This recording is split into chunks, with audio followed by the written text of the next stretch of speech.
코로나19 하루 신규 확진자가 오늘도 800명에 육박했습니다. 주말을 계기로 델타 변이 바이러스가 확산할 가능성도 제기되고 있는데요. 방역당국은 주말 상황을 긴장 속에 예의주시하고 있습니다. 취재기자 연결해서 알아보겠습니다. 조태현 기자. 네, 사회부입니다. 예. 자, 어제 800명대에서 조금 줄긴 했습니다만 그래도 오늘도 확진자가 꽤 많이 나왔죠. 네, 오늘 자정을 기준으로 코로나19 신규 확진자 794명으로 집계됐습니다. 이 가운데 국내에서 발생한 확진자는 748명이고요. 외국 유입은 46명인데요. 어제 176일 만에 800명대 확진자가 나와서 긴장감이 한층 커진 상태입니다. 오늘은 가까스로 800명은 넘지 않았지만 여전히 4차 유행을 우려할 만한 수준입니다. 지역별로는 서울에서 353명, 경기에서 247명, 인천에서 14명이 나왔는데요.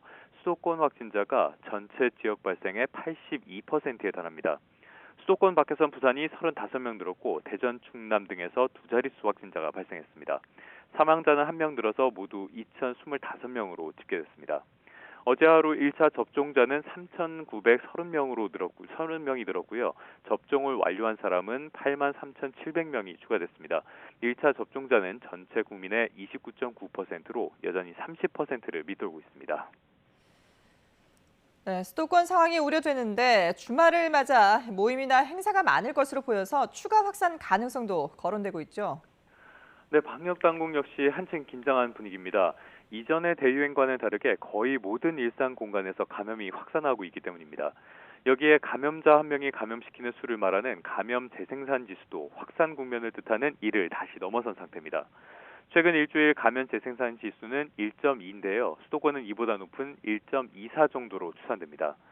정부는 주말 상황에 촉각을 곤두세우고 있습니다. 모임과 행사가 늘어날 것으로 보이는 가운데 전국 민주노동조합 총연맹, 민주노총이 서울, 여의도 등 도심에서 대규모 전국 노동자 대회를 진행할 예정이기 때문입니다. 방역 피로감이 커진 상태에서 빠른 전파력을 앞세워 우세종이 돼가는 델타형 변이 바이러스가 확산할 수 있다는 우려가 커지고 있습니다. 이런 가운데 하반기 코로나19 백신 접종이 다음 주부터 시작됩니다.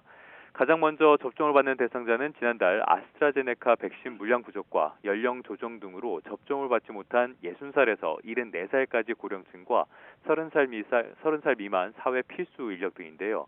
이후로는 입대를 앞둔 입영 장병 그리고 고등학교 3학년생 55살에서 59살까지 돌봄 인력을 포함한 교육과 보육 종사자가 차례로 진행될 예정입니다. 지금까지 사회부에서 YTN 조태현입니다.